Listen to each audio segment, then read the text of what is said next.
புடவை ஓப்பன் பண்ணி என்னக்கா பண்ணிட்டு இருக்கீங்க? ஹாய்ப்பா, நம்ம இன்னைக்கு பார்க்க போற கலெக்ஷன் பாத்தீங்கன்னா வித் பிளவுஸோட இருக்க ஒரு காட்டன் கலெக்ஷன் தான். வித் பிளவுஸ் அப்படின்னாவே சாரீஸோட லென்த்ல வந்து இது கம்மியா இருக்குமோங்கிற டவுட் வந்து எல்லாருக்குமே இருக்கு. சரி, நம்ம அந்த டவுட்டை கொஞ்சம் கிளியர் பண்ணலாம்னு சொல்லிட்டு தான் அதோட லென்த்தை வந்து நம்ம வந்து மெஷர்மெண்ட் பண்ணி பார்த்தோம். ஆனால் அதோட லென்த் பார்த்தீங்கன்னா கரெக்டாக இருக்குது, 5.5 மீட்டர் இருக்குது. அதில் வித் ப்ளவுஸ் இருக்குது. வேணும்னா நீங்கள் ஸ்டிச் பண்ணிக்கலாம், அப்படியே இல்லைன்னா நம்ம வீட்டில் பிளெயினாக இருக்குது பார்த்தீங்களா, அந்த ப்ளவுஸும் போட்டுக்கலாம். சாரீஸ் பார்த்தீங்கன்னா ரொம்பவே சாஃப்ட்டுங்க, ரொம்ப சூப்பர் சாஃப்ட். நல்லா சம்மருக்காக எடுத்துகிட்டு வந்தோம். ஆனால் பார்த்தீங்கன்னா 2 நாளாக கண்டினியூஸாக மழை பெஞ்சிட்டு இருக்கு. நம்ம மழைலாம் முடிஞ்சதுக்கப்புறம் நீங்கள் கட்டிக்கிற அளவுக்கு சூப்பரான சாரீஸ் கலெக்ஷன் தான் இன்னைக்கு பார்க்க போகிறோம். இதில் கலர்ஸ் இருக்குது, இதில் பார்த்தீங்கன்னா இன்னொன்று வித் ப்ளவுஸும் இருக்குது. இதுதான் இதோட ப்ளவுஸு. இந்த சாரீஸ் கலெக்ஷன் பிடிச்சிருந்துச்சு அப்படின்னா ஸ்க்ரீன்ஷாட் எடுத்து புக் பண்ணிக்கோங்க. ஒரு 3 டைப்ஸில் நம்ம சாரீஸ் கலெக்ஷன் கொண்டு வந்திருக்கோம்.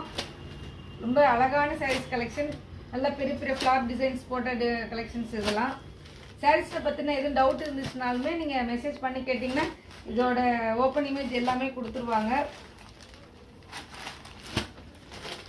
இந்த ரஃப் யூஸ்க்கு வீட்டில் இருக்கும்போது இந்த ரெகுலர் யூஸ்க்கு அந்த சாரீஸ்க்கெல்லாமே இந்த சாரீஸ் ரொம்பவே சூப்பராக இருக்கும். பிடிச்சிருந்தா நம்ம சேனலை லைக் பண்ணிக்கோங்க, சப்ஸ்கிரைப் பண்ணிக்கோங்க, ஃபாலோ பண்ணிக்கோங்க. Thank you friends.